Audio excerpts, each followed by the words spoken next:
All right, we're still on day 63. To my knowledge, we're still talking, but nothing has been said. Right now, I believe I have everything I need to get accomplished to the fuselage itself in order to start covering it and closing it off, which I mean by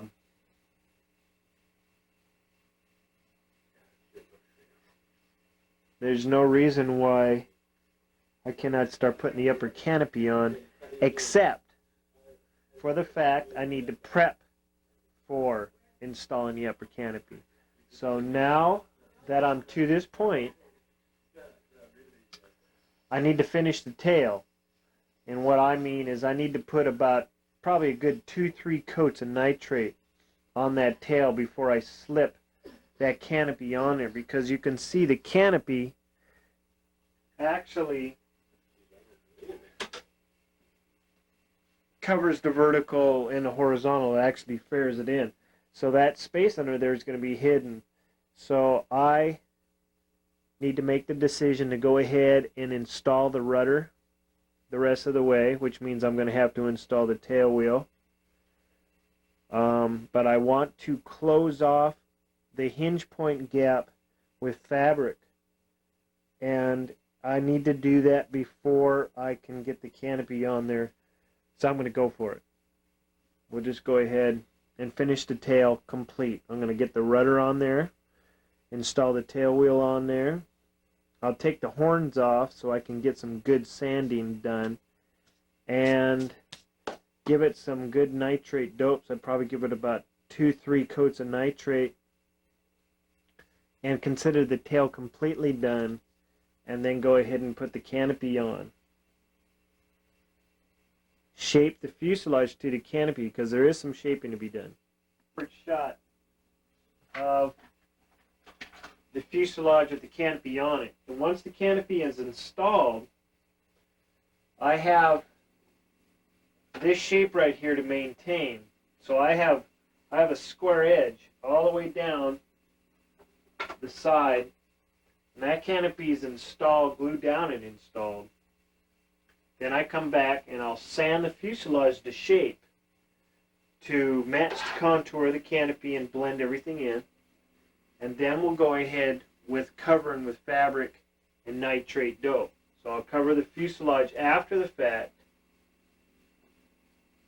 and at the same time we'll be doping the fabric and the fuselage together.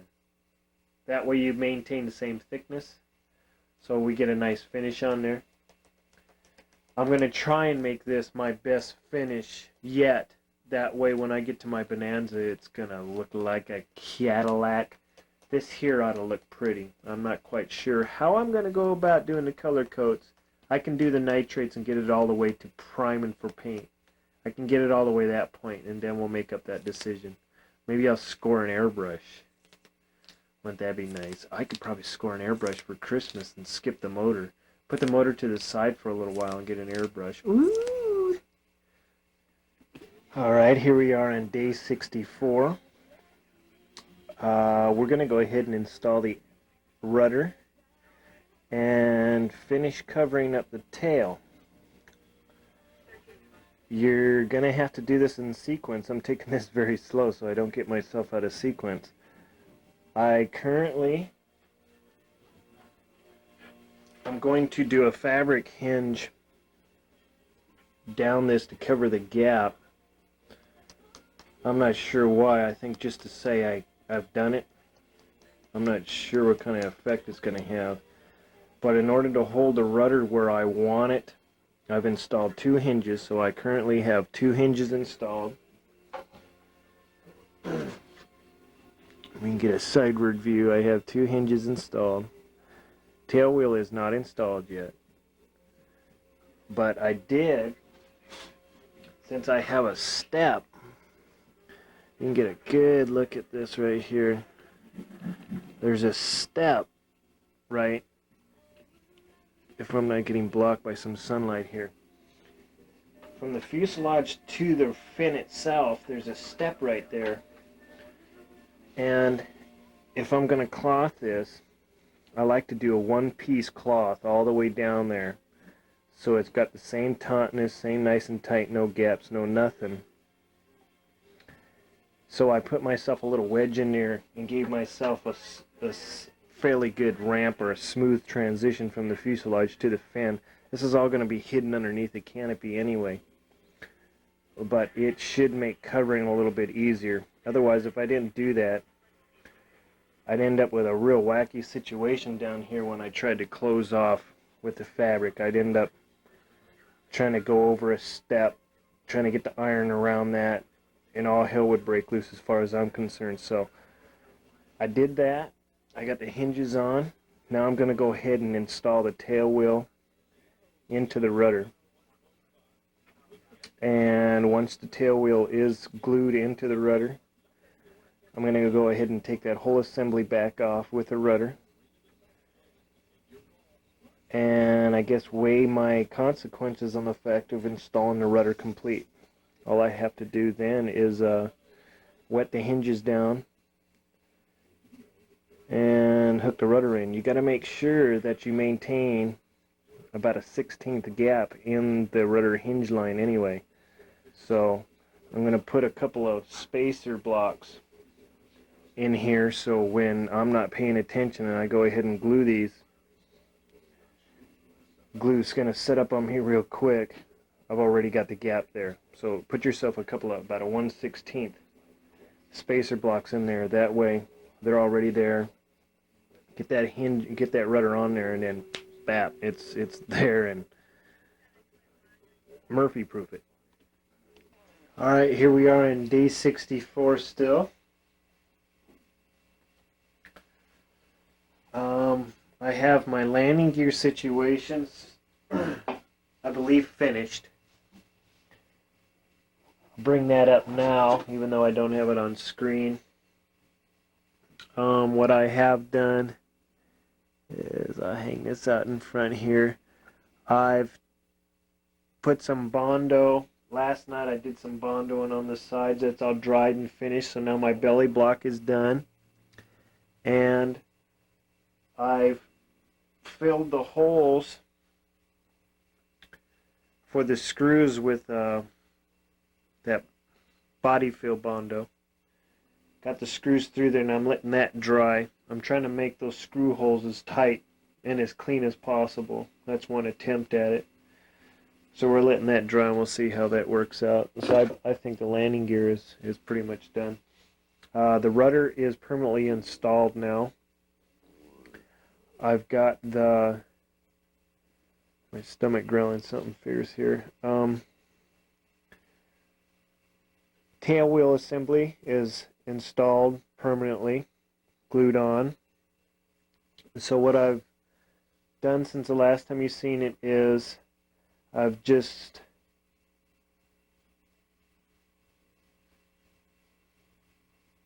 kind of tail wheel was installed in the rudder, and I just slid the rudder right up onto the hinges, glued them at that time, let that set up, and then I had to flip the airplane on its back. I permanently installed the hardwood block for the hinge point of the tail wheel. That's permanent. And now I've pulled my rudder over to one side and I've covered the hinge point with fabric. We're gonna cover this almost the same way as we did the elevators, but this is a little more involved because it's got the tail wheel and it's got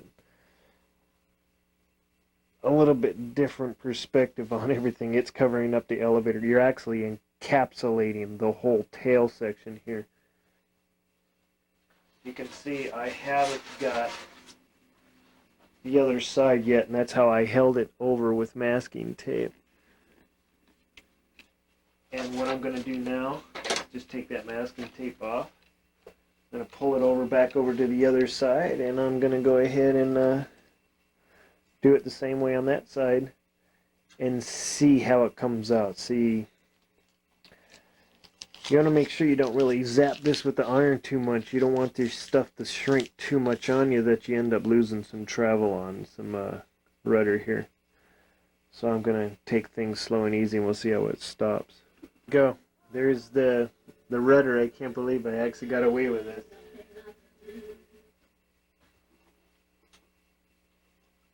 But I actually got it fabric hinged. You can see the sunlight through it right now. You got a close-up view, trying to give you a view of the fabric pull out. Actually, it turned out to be a pretty nice job. You got to keep in mind, I got to still do some about 2, 3, maybe 4 coats of nitrate dope on this. It's going to be silky smooth. And this turned out to be different. It looks like I did the right move. The rudder, installing the rudder, took probably about 6 different steps in order to get it on there right.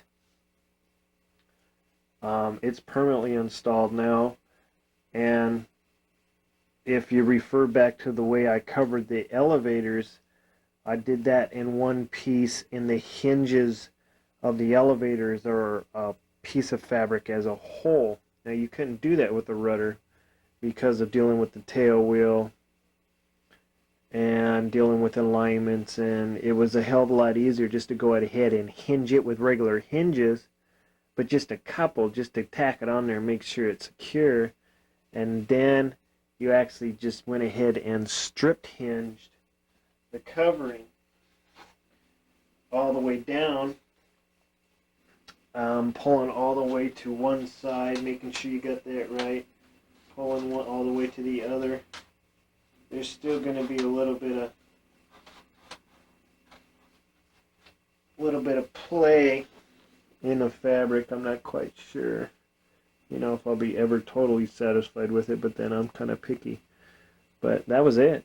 The rudder's done. All I got to do is do a little bit of fine-tuned tweaking here, and I think I'll give it a couple of coats of nitrate, and we'll call it good. Good morning. This is day 65. I think we're talking day 65 here. The tail has got 2 coats of nitrate on it. I've thinned it out with some thinner.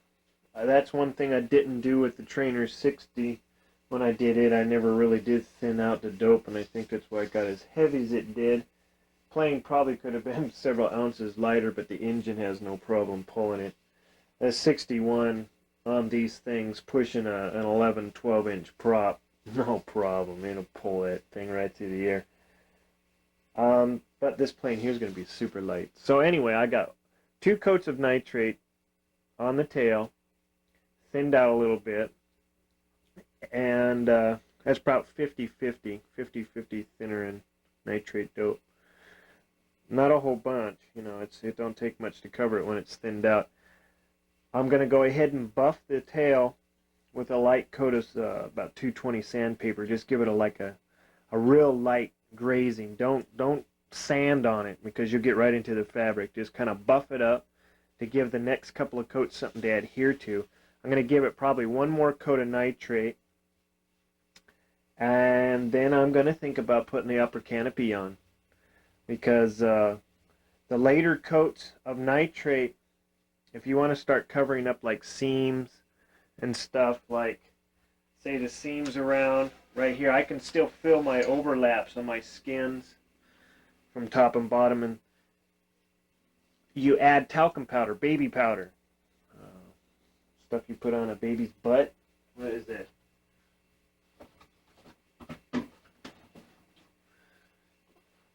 Johnson's and Johnson's baby powder. Put some baby powder in with the nitrate dopes as you start getting your first couple of coats of nitrate are like for adhesion. Get the fabric full of nitrate dope, kind of seal up the pores. Give yourself a base foundation for what you want to go from there. So about 2 coats is your first main coat, and then you start thinning out, lightening up, and put some baby powder in it to give it a cloudy look, just about cloudy, not too much where it gets to be too thick. So you want to be cloudy. You don't want to be able to see through the nitrates. Maybe a little bit more than just cloudy. And brush that on. And when that stuff cures up, the baby powder acts like a filler and will start filling in all those crevices and that you don't like. And then you start hitting the 220 and higher sandpapers, buff it up a little bit, and you get this neat baby powder smell all over yourself, and your plane starts smelling pretty, but it fills up all the little problems. And we'll probably see. I don't want to do the baby powder scenario until after I got the canopy on, because if I do this, you do the baby powder before I get that canopy on, I get that stuff in the pores of the wood, and then my glues might not be sticking. You got to keep that in mind. So you can only take the tail so far before you actually can consider it finished off. Don't get the baby powder in there until like you're actually final finishing this thing. So I'm just showing you baby powder now, so in case I forget later, I guess. So now that I really confused you, forget the baby powder.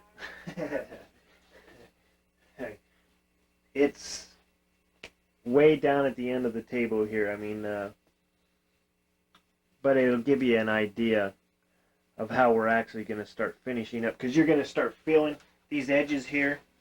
Okay, I only got 2 coats of dope on there. You're going to start feeling those edges, and you're going to think, wow, that's not smooth enough. That's not smooth enough. So you're going to go ahead and start sanding on it, and then you're going to get into the fabric, and then all hell's going to break loose, and you're really going to, you want to let the layers of dope start covering that stuff up, and you'll see it just slowly go away. And as you start getting to your finished coats, you start adding the talcum powder in it. Anyway, another thing, when you are doing some doping in that like this, since you're using the fabric for the hinges, your dope's going to stiffen up in your hinge points, and it's also going to pick up some of your slack. It's going to like maybe start taking some of your travel. So as you're brush coating this, last night I was holding this down as I was brushing the top side, and then when I was down, I was doing the same thing. And this morning, now before you actually, as you're buffing it up a little bit, loosen them up, kind of stretch them out, get a little bit of a, work them out, kind of get that dope working again, because you don't want to slowly add layers and slowly stiffen up all your controls. You want them to all be very free. I just found a couple of pieces of Scotch-Brite that I've had that works rather good. Rather than getting too aggressive with the sandpaper, which I did on Trainer 60, I got sometimes a little too aggressive.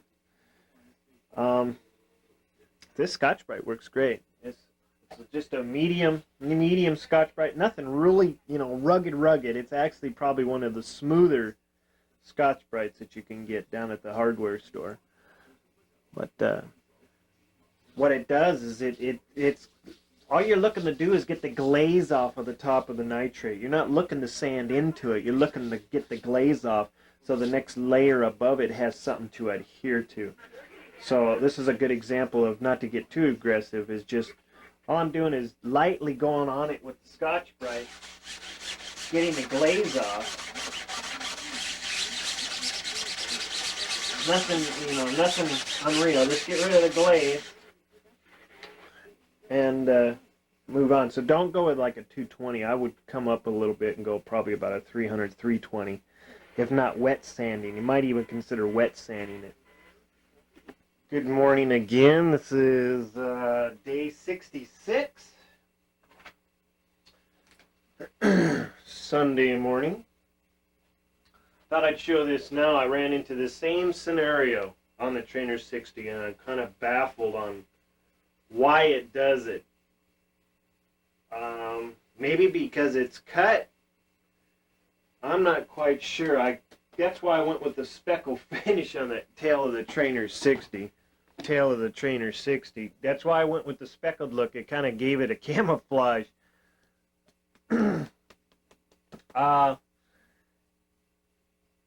Not only did the fabric do that to me on that, but then I went ahead and filled that in with 5-minute epoxy and kept on going on and on and on and on and on, and that really get to be a real bummer. I should have just used filler. I think that's what I'll do on this on the bottom. I faired that in, so that came out looking fairly decent, especially with the speckle job there. You really can't tell that I had a problem. Close-up look. See, it's starting to pucker right here. I'm not sure if as it's drying, I think what it's doing is it's shrinking. And since that's a weak point, because that's where I cut for my horizontal and I cut for my vertical, they come together right there, and apparently they're gluing themselves to each other when I dope them, and then when I go ahead and or as it cures, it kind of pulls itself away from there. It's the only thing I can think of. The top side, that big nasty mess right there, that won't bother me because that'll be underneath the fairing. So, all well on that. But as for the bottom is doing the same a little bit. But I still got to put the body skin on, and then I think I'll go ahead and put a body filler across there to try and hide any problem on that. So if you go ahead and dope and soak this like I'm doing, some of these little things here you're going to come across. Don't let them freak you out. It's just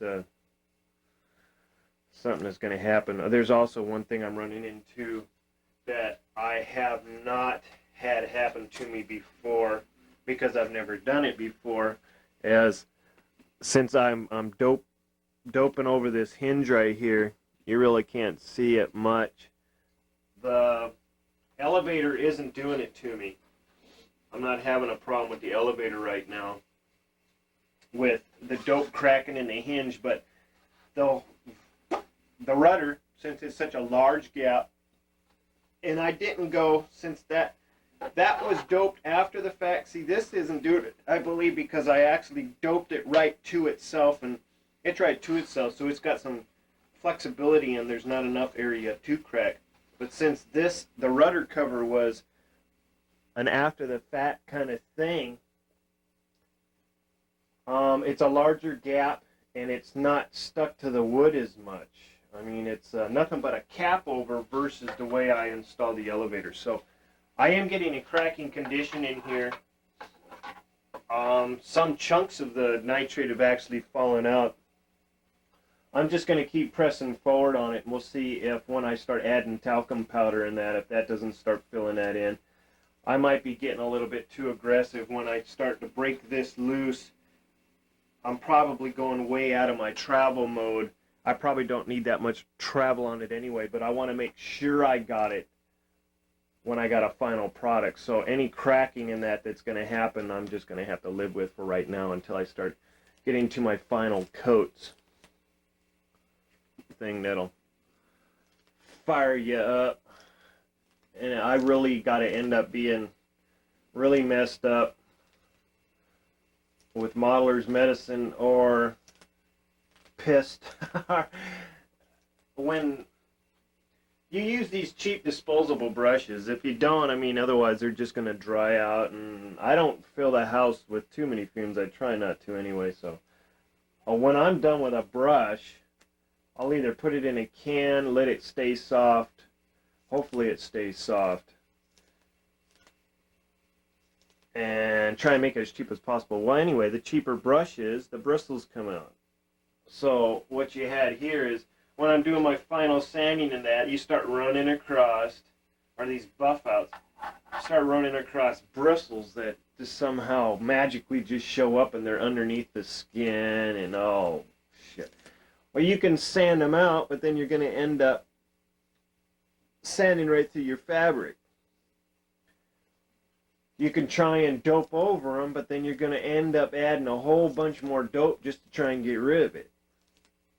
So what I do is I just get pissed off enough and I cut them out. And then now what I have is a hole in my fabric right down, and you can see I've hit it with the iron to try and get it down some more, but it'd be easier to fill it than it would to try and layer over it with dope, you know what I mean? So it's a give and take. If it worries you that damn bad, cut it out and get rid of it, and then you can always fill it.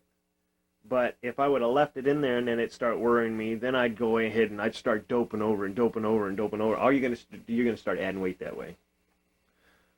So this happens to you, go with it. Do what you want.